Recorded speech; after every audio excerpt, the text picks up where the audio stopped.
ओम विष्णवे नमः।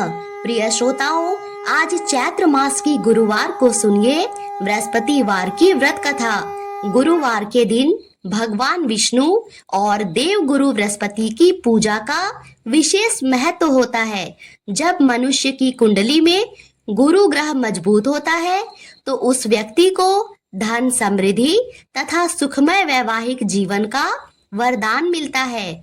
और वहीं अगर गुरु ग्रह कमजोर हो तो धन समृद्धि की कमी रहती है और विवाह में भी निरंतर बाधा आती रहती है। इसी के साथ विवाह के बाद दाम्पत्य जीवन में क्लेश और तनाव होते हैं। इसीलिए गुरु ग्रह को मजबूत बनाने के लिए प्रत्येक गुरुवार को हल्दी मिले जल से स्नान किया जाए और केले के वृक्ष में हल्दी मिला जल, साथ में चना दाल और गुड़ अर्पित किया जाए तो इन सारी मुसीबतों से छुटकारा मिलता है। तो आइए भगवान विष्णु का ध्यान करते हुए सुनते हैं परम पावन और दिव्य बृहस्पतिवार की व्रत कथा। प्राचीन समय की बात है। भारत में एक राजा राज्य करता था। वह बड़ा प्रतापी तथा दानी था। वह नित्य प्रति मंदिर में भगवत दर्शन करने जाता था। वह ब्राह्मण और गुरु की सेवा किया करता था। उसके द्वार से कोई भी याचक निराश होकर नहीं लौटता था। वह प्रत्येक गुरुवार को व्रत रखता एवं पूजन करता था। हर दिन गरीबों की सहायता करता था। परंतु यह सब बातें उसकी रानी को अच्छी नहीं लगती थी। वह न व्रत करती और न किसी को एक भी पैसा दान में देती थी। वह राजा से भी ऐसा करने को मना किया करती थी। एक समय की बात है। राजा शिकार करने वन को चले गए। घर पर रानी और दासी थी। उस समय गुरु बृहस्पति साधु का रूप धारण कर राजा के दरवाजे पर भिक्षा मांगने आए। साधु ने रानी से भिक्षा मांगी तो वह कहने लगी, हे साधु महाराज, मैं इस दान और पुण्य से तंग आ गई हूँ। इस कार्य के लिए तो मेरे पतिदेव ही बहुत हैं। अब आप ऐसी कृपा करें कि सारा धन नष्ट हो जाए और मैं आराम से रह सकूं। साधु रूपी बृहस्पति देव ने कहा, हे देवी, तुम बड़ी विचित्र हो। संतान और धन से कोई दुखी नहीं होता, इसको सभी चाहते हैं। पापी भी पुत्र और धन की इच्छा करता है। अगर तुम्हारे पास धन अधिक है तो भूखे मनुष्यों को भोजन कराओ, प्याऊ लगवाओ, ब्राह्मणों को दान दो, धर्मशाला बनवाओ, कुआं, तालाब, बावड़ी, बाग, बगीचे आदि का निर्माण कराओ तथा निर्धनों की कुंवारी कन्याओं का विवाह कराओ, साथ ही यज्ञ आदि करो। इस प्रकार के कर्मों से आपके कुल का और आपका नाम परलोक में सार्थक होगा एवं स्वर्ग की प्राप्ति होगी। परंतु रानी साधु की इन बातों से खुश नहीं हुई। उसने कहा, हे साधु महाराज, मुझे ऐसे धन की आवश्यकता नहीं है जिसको मैं अन्य लोगों को दान दूं और जिसको रखने और संभालने में ही मेरा सारा समय नष्ट हो जाए। साधु ने कहा, हे देवी, यदि तुम्हारी ऐसी ही इच्छा है तो जैसा मैं तुम्हें बताता हूँ तुम वैसा ही करना। बृहस्पतिवार के दिन अपने घर को गोबर से लीपना, अपने केशों को पीली मिट्टी से धोना, केशों को धोते समय स्नान करना, राजा से कहना वह हजामत करवाए और भोजन में मांस मदिरा खाना, कपड़ा धोबी के यहाँ धुलने देना। इस प्रकार 7 बृहस्पतिवार करने से तुम्हारा धन नष्ट हो जाएगा। यह कहकर साधु महाराज रूपी बृहस्पति देव अंतर ध्यान हो गए। रानी ने साधु के कहने के अनुसार 7 बृहस्पतिवार तक वैसा ही करने का विचार किया। साधु के बताए अनुसार कार्य करते हुए केवल 3 बृहस्पतिवार ही बीते थे कि उसकी समस्त धन संपत्ति नष्ट हो गई। भोजन के लिए दोनों समय परिवार तरसने लगा तथा सांसारिक भोगों से दुखी रहने लगा। तब वह राजा रानी से कहने लगा, हे रानी, तुम यहाँ पर रहो, मैं दूसरे देश को जाता हूँ। क्योंकि यहाँ पर मुझे सभी मनुष्य जानते हैं, इसीलिए मैं कोई कार्य नहीं कर सकता। मैं अब परदेश जा रहा हूँ, वहाँ कोई काम धंधा करूँगा, शायद हमारे भाग्य बदल जाए। ऐसा कहकर राजा परदेश चला गया। वह वहाँ जंगल से लकड़ी काट कर लाता और शहर में बेचता। इस तरह जीवन व्यतीत करने लगा। इधर राजा के बिना रानी और दासियां दुखी रहने लगी। किसी दिन भोजन मिलता तो किसी दिन जल पीकर ही रह जाती। एक समय रानी और दासियों को 7 दिन बिना भोजन के व्यतीत करना पड़ा। तो रानी ने अपनी दासी से कहा, हे दासी, यहाँ पास ही के नगर में मेरी बहन रहती है। वह बड़ी धनवान है, तू उसके पास जा और वहाँ से 5 सेर बेजर मांग के ले आ, जिससे कुछ समय के लिए गुजर हो जाएगा। दासी रानी के बहन के पास गई। रानी की बहन उस समय पूजा कर रही थी। बृहस्पतिवार का दिन था।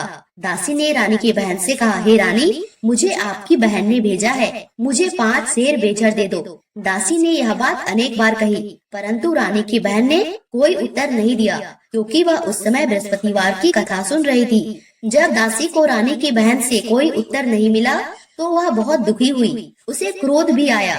वह लौटकर रानी से बोली, हे रानी, आपकी बहन तो बहुत बड़ी स्त्री है, वह छोटे लोगों से बात भी नहीं करती। मैंने उससे कहा तो उसने कोई उत्तर नहीं दिया। मैं वापस चली आई। रानी बोली, हे दासी, इसमें उसका कोई दोष नहीं है। जब बुरे दिन आते हैं तब कोई सहारा नहीं देता। अच्छे बुरे का पता विपत्ति में ही लगता है। जो ईश्वर की इच्छा होगी वही होगा। यह सब हमारे भाग्य का दोष है। उधर रानी की बहन ने सोचा, मेरी बहन की दासी आई थी, परंतु मैं उससे न बोली, इससे वह बहुत दुखी हुई होगी।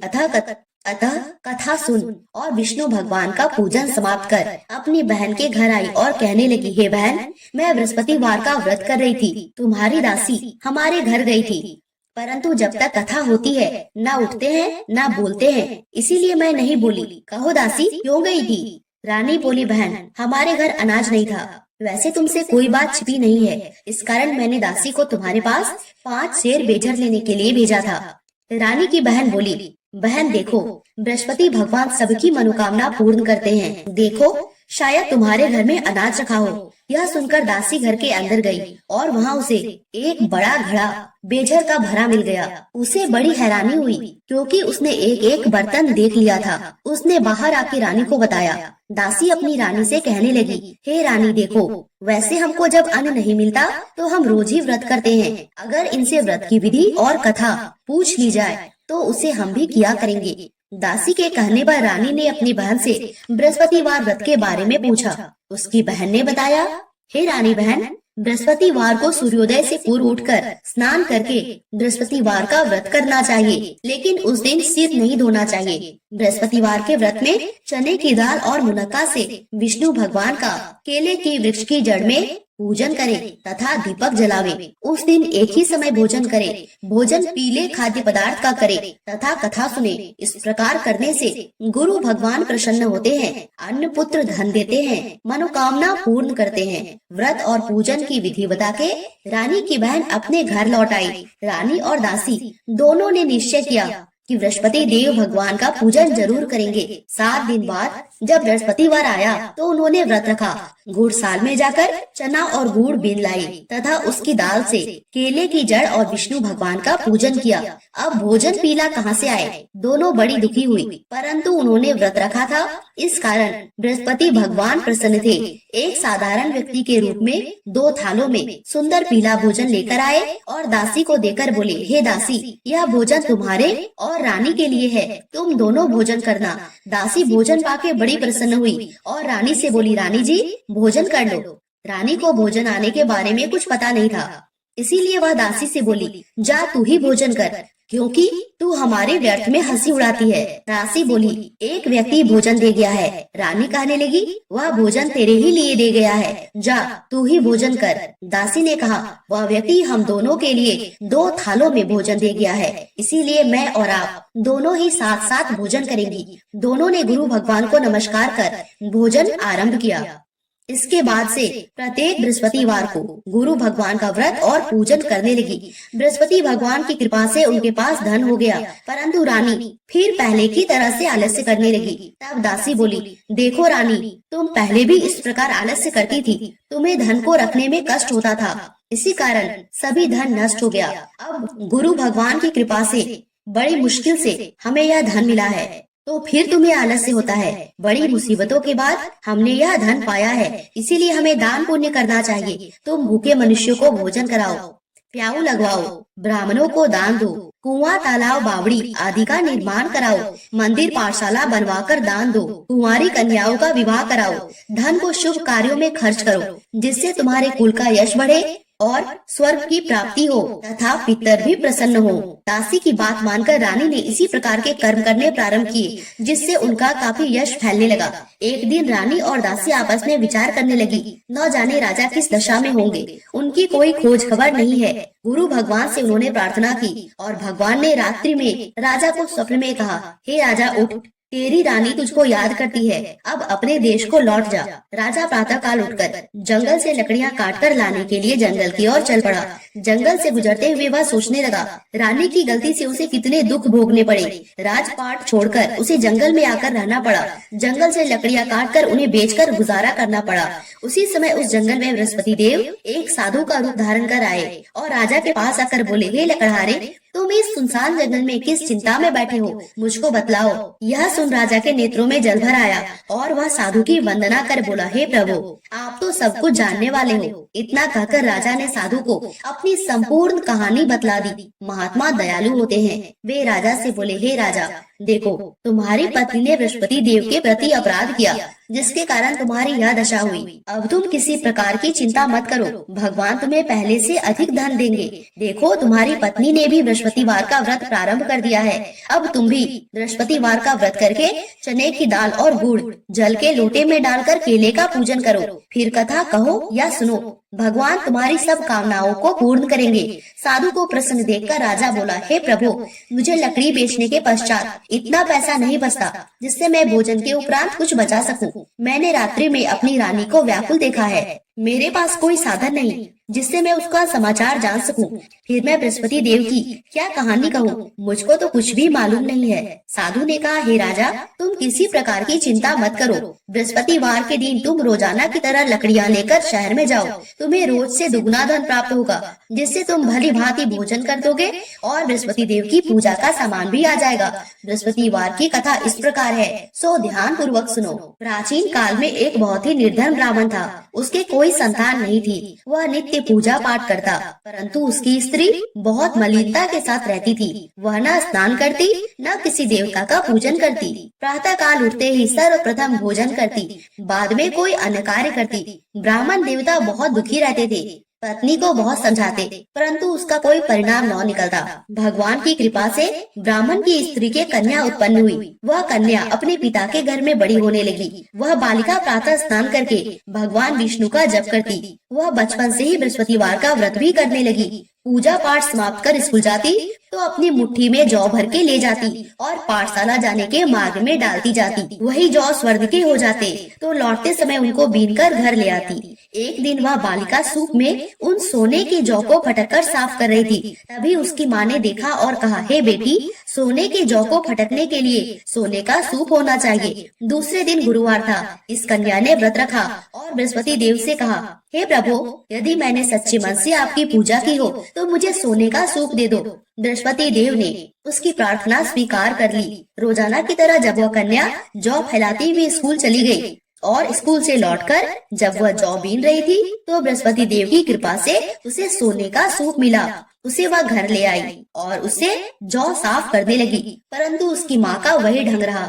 एक दिन की बात है, वह कन्या सोने के सूप में जौ साफ कर रही थी। उस समय वहाँ का राजकुमार वहाँ से होकर निकला। उस कन्या के रूप और सोने के सूप में जौ को साफ करते देखकर वह उस कन्या पर मोहित हो गया। राजमहल आकर भोजन और जल त्याग कर उदास होकर लेट गया। राजा को जब राजकुमार द्वारा अन्न जल त्यागने का समाचार ज्ञात हुआ तो अपने मंत्रियों के साथ वह अपने पुत्र के पास पहुँचे और बोले, हे बेटा, तुम्हें किस बात का कष्ट है? किसी ने अपमान किया है अथवा कोई और कारण है? मुझे बताओ, मैं वही करूँगा जिससे तुम्हें प्रसन्नता हो। राजकुमार ने अपने पिता की बातें सुनी और बोला, मुझे आपकी कृपा से किसी बात का दुख नहीं है। किसी ने मेरा अपमान नहीं किया, परंतु मैं उस लड़की के साथ विवाह करना चाहता हूँ जो सोने के सूप में जौ साफ कर रही थी। यह सुन राजा आश्चर्य में पड़ गया और बोला, हे बेटा, इस प्रकार की कन्या का पता तुम ही लगाओ, मैं उसके साथ तुम्हारा विवाह अवश्य करवा दूंगा। राजकुमार ने राजा को उस लड़की के घर का पता बताया। मंत्री उस लड़की के घर गया और राजा का आदेश ब्राह्मण को सुनाया। कुछ ही दिन बाद ब्राह्मण की कन्या का विवाह राजकुमार के साथ संपन्न हो गया। कन्या के घर से जाते ही उस ब्राह्मण देवता के घर में पहले की भांति गरीबी का निवास हो गया। अब भोजन के लिए अन्न भी बड़ी मुश्किल से मिलता था। एक दिन दुखी होकर ब्राह्मण अपनी पुत्री से मिलने गया। बेटी ने पिता की दुख की अवस्था को देखा और अपनी माँ का समाचार पूछा। ब्राह्मण ने सभी हाल कहा।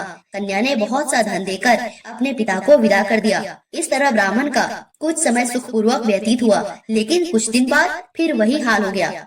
ब्राह्मण फिर अपनी कन्या के यहाँ गया और सभी हाल कहा तो पुत्री बोली, हे पिताजी, आप माताजी को यहाँ लिवा लाओ, मैं उन्हें वह विधि बता दूंगी जिससे गरीबी दूर हो जाए। ब्राह्मण देवता अपनी स्त्री को साथ लेकर अपनी पुत्री के पास राजमहल पहुँचे तो पुत्री अपनी माँ को समझाने लगी, हे माँ, तुम प्रातः काल उठते ही सर्वप्रथम स्नान आदि करके विष्णु भगवान का पूजन करो तो सब दरिद्रता दूर हो जाएगी। परंतु उसकी माँ ने उसकी एक बात नहीं मानी। वह प्रातः काल उठकर अपनी पुत्री का बछा जूठन खा लेती थी। एक दिन उसकी पुत्री को बहुत गुस्सा आया। उसने एक रात एक कोठरी से सारा सामान निकाल दिया और अपनी माँ को उसमें बंद कर दिया। प्रातः काल उसमें से निकाला और स्नान आदि करा के पूजा पाठ करवाया तो उसकी माँ की बुद्धि ठीक हो गई। उसके बाद वह नियम से पूजा पाठ करने लगी और बृहस्पतिवार का व्रत भी रखने लगी। इस व्रत के प्रभाव से उसकी माँ बहुत धनवान हो गई और बृहस्पति देवता के प्रभाव से स्वर्ग को प्राप्त हुई। वह ब्राह्मण भी सुखपूर्वक इस लोक का सुख भोग कर स्वर्ग को प्राप्त हुआ। इस तरह कहानी कहकर साधु देवता वहाँ से लोप हो गए। धीरे धीरे समय व्यतीत होने पर फिर बृहस्पतिवार का दिन आया। राजा जंगल से लकड़ी काटकर किसी शहर में बेचने गया। उसे उस दिन और दिनों से अधिक धन मिला। राजा ने चना गुड़ आदि लाके बृहस्पतिवार का व्रत किया। उस दिन से उसके सभी क्लेश दूर हो गए। परंतु जब अगला गुरुवार का दिन आया तो वह बृहस्पतिवार का व्रत करना भूल गया।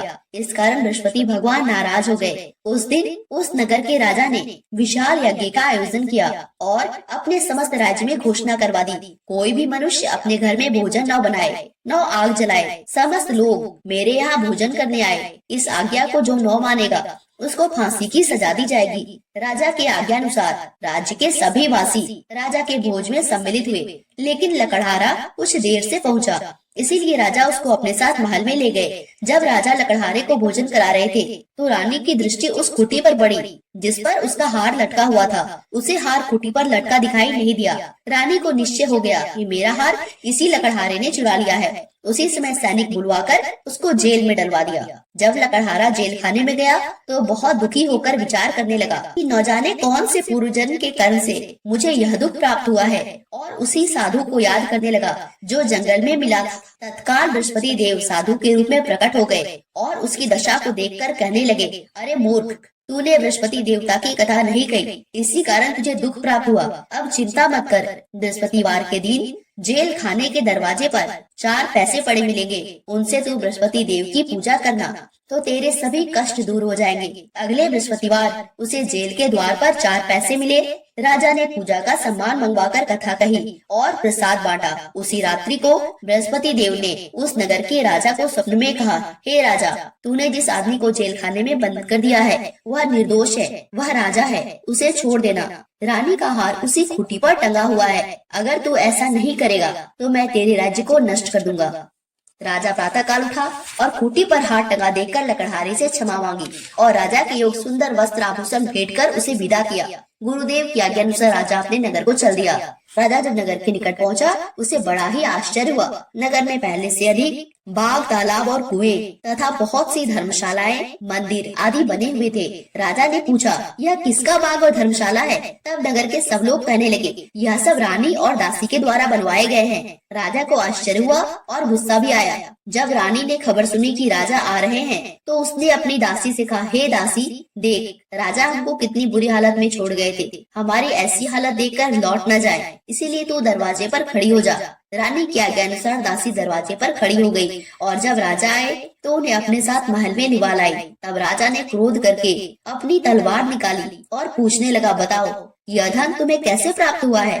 तब रानी ने बताया, हमें यह सब धन बृहस्पति देव के व्रत के प्रभाव से प्राप्त हुआ है। राजा ने तब निश्चय किया कि 7 रोज बाद तो सभी बृहस्पति देव का पूजन करते हैं, परंतु मैं रोजाना दिन में 3 बार कथा कहा करूंगा और रोज व्रत किया करूंगा। अब हर समय राजा के दुपट्टे में चने की दाल बंधी रहती और दिन में 3 बार कथा कहता।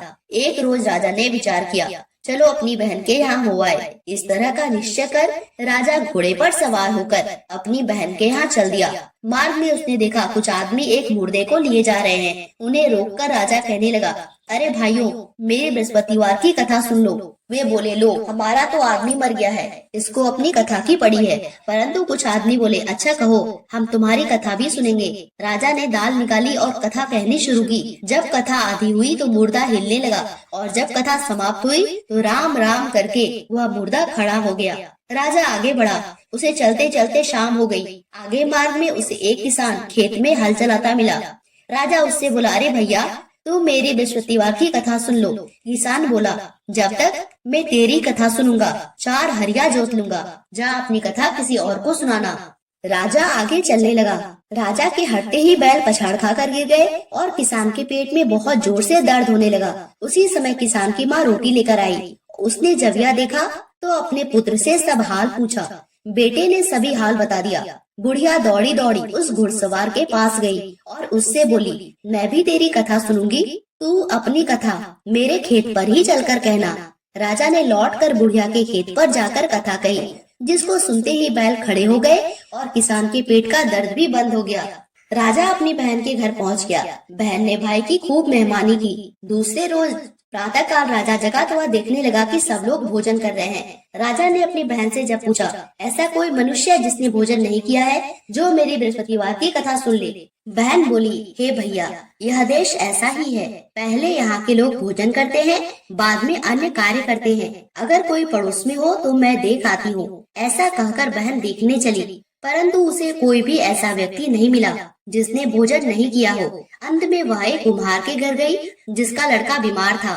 उसे मालूम हुआ कि उसके यहाँ 3 दिन से किसी ने भोजन नहीं किया है।